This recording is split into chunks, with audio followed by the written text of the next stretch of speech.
Okay, I think this is working.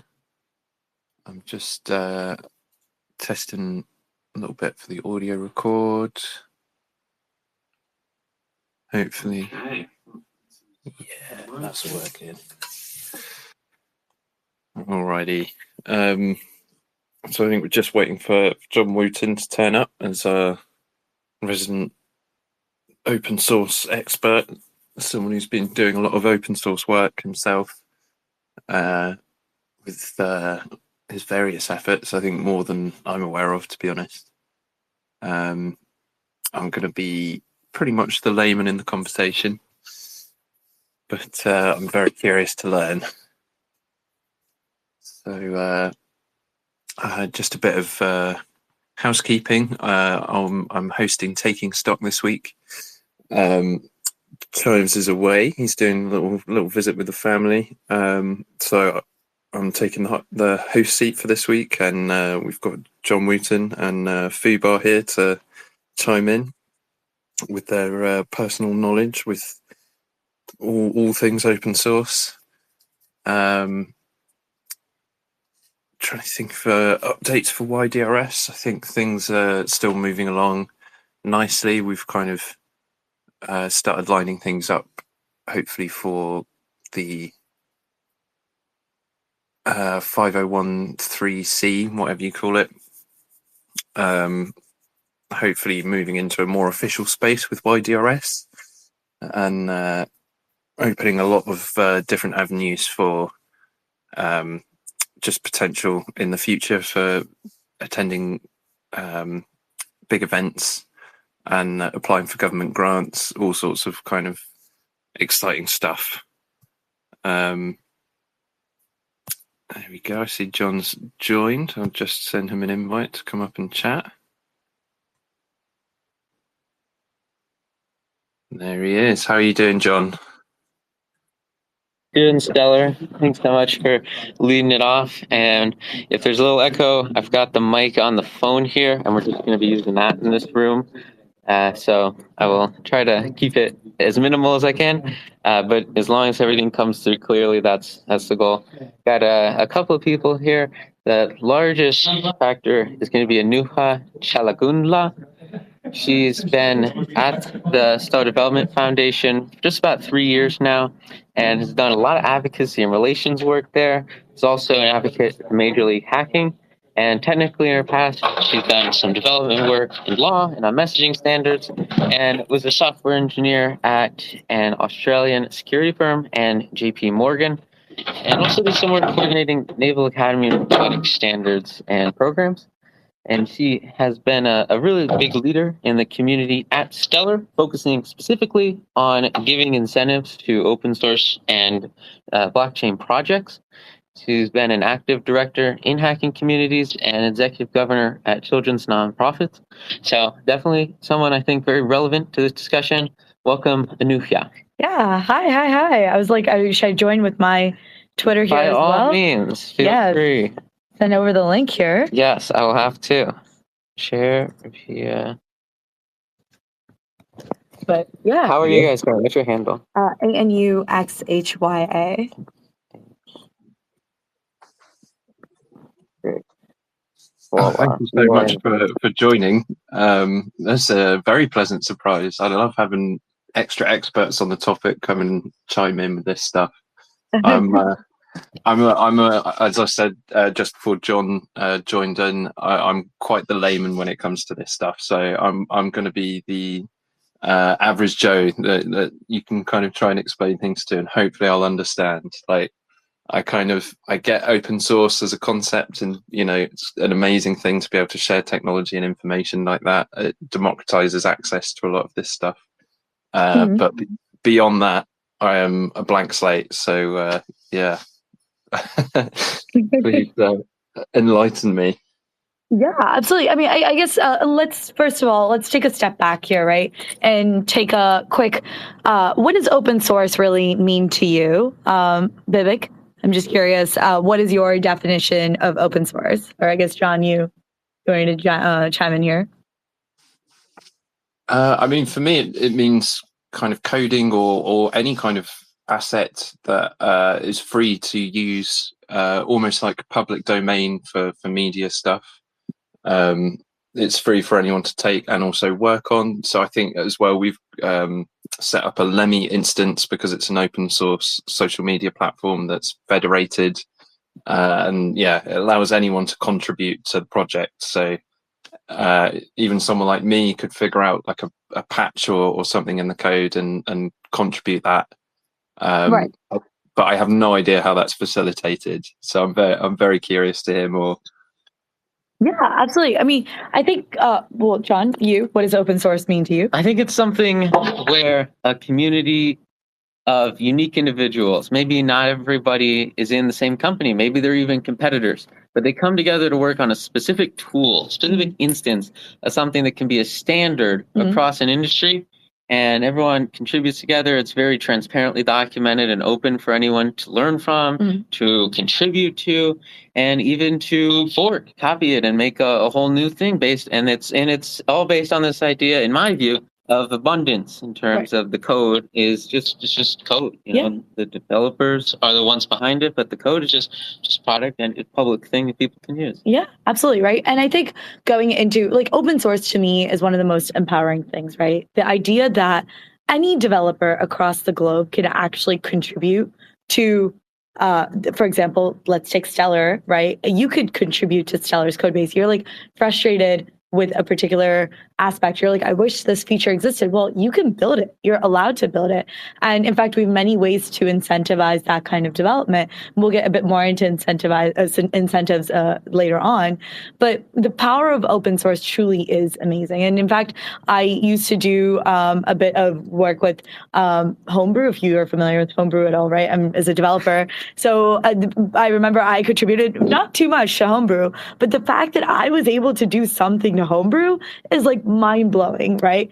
It was through the Google Summer of Code program, which basically allows and incentivizes folks, young students in college, to contribute to open source projects. And that was one of my pivotal moments where I was like, shit, wait, open source?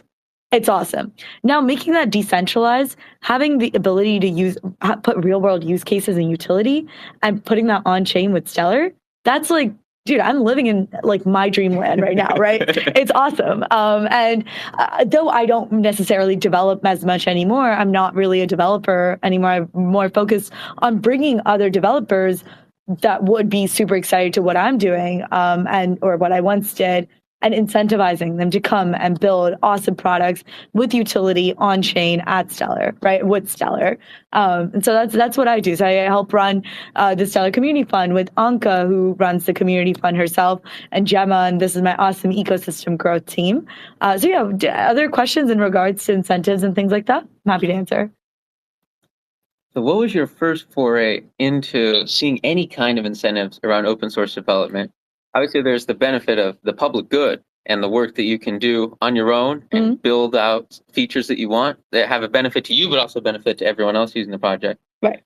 When's the first time that you ever saw that combined with some sort of incentive?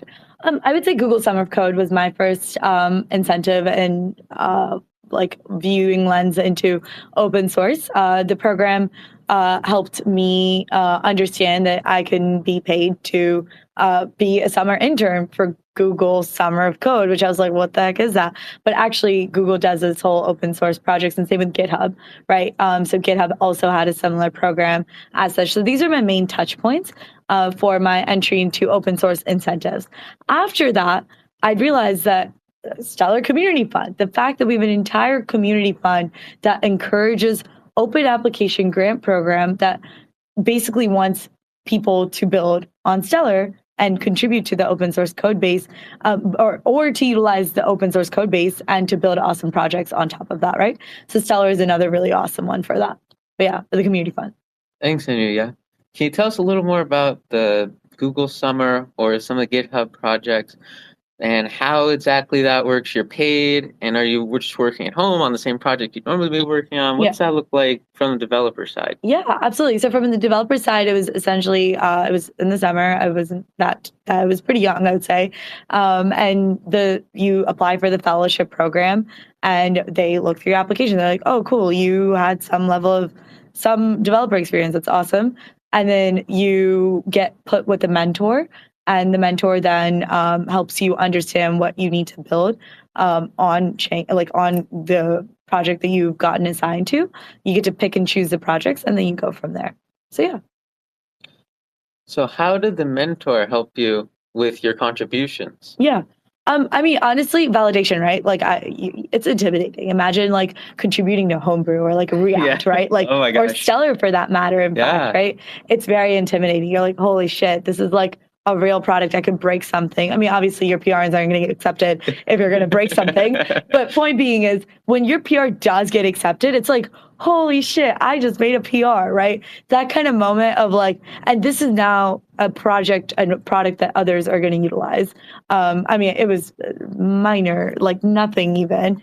But even that PR getting approved was just kind of crazy, right? So my mentor really just helped with validation of things. And in fact, we're actually looking to have a similar program for Stellar.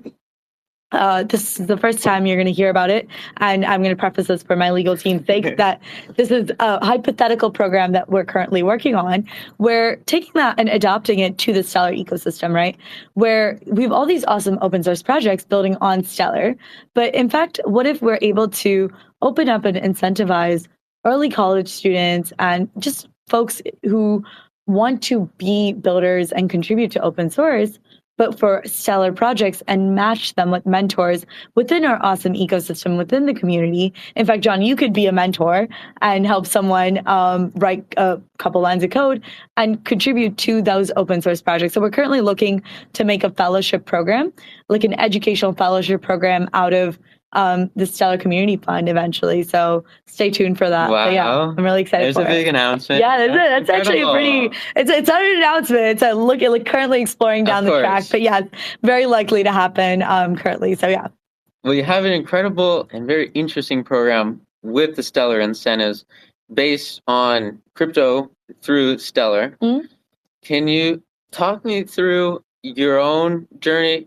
Was most of your work open source before crypto? Was there a big change that happened to you after crypto got involved? Yeah, absolutely. So I think a lot of my work was not really open source necessarily. There was a point where I was working at a neobank called Envil.ai. It was a fintech neobank that used AI to help folks budget properly. What it was is essentially a personal financial advisor in your pocket, is how we put it. Imagine your Chime, your Monzo, but with a debit card attached to an envelope system of putting money away. Where let's say you had your sister's birthday coming up and you wanted to buy a car, your money automatically, the direct deposit will automatically get saved away into those different categories, but your debit card is associated to that particular envelope. So this project of ours, eventually our goal was to make it open source and let others contribute to it, make it a better project. That was kind of the founder of that really sparked my interest of what the heck is open source. And then eventually went on into talking about actual, like, the fintech open source was like a passion of mine. Then I realized there's a world of blockchain, right? The decentralization and I was like, wait, this is actually really cool. That's the ideology behind decentralization is this. So that's kind of my segue to being at Stellar now. Yeah. Wow. It sounds like you have a lot of experience on that front. Does that make sense to everyone? Does anyone have any questions up to this point for Anukia? One thing I wanted to just clarify for everyone, earlier, Anusha, you were talking about PRs, and I'm assuming you're talking about pull requests, Yes. which is kind of like the updates to the code that you submit to the repository. Is that the right word? Yes, that's correct. So a PR is basically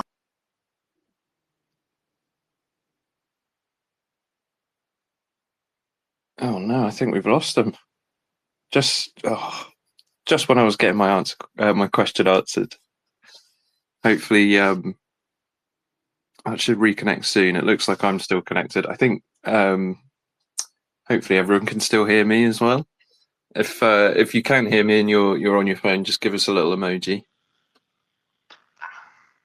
Oh, you're back. You guys cut out just as you were getting into what a pull request is.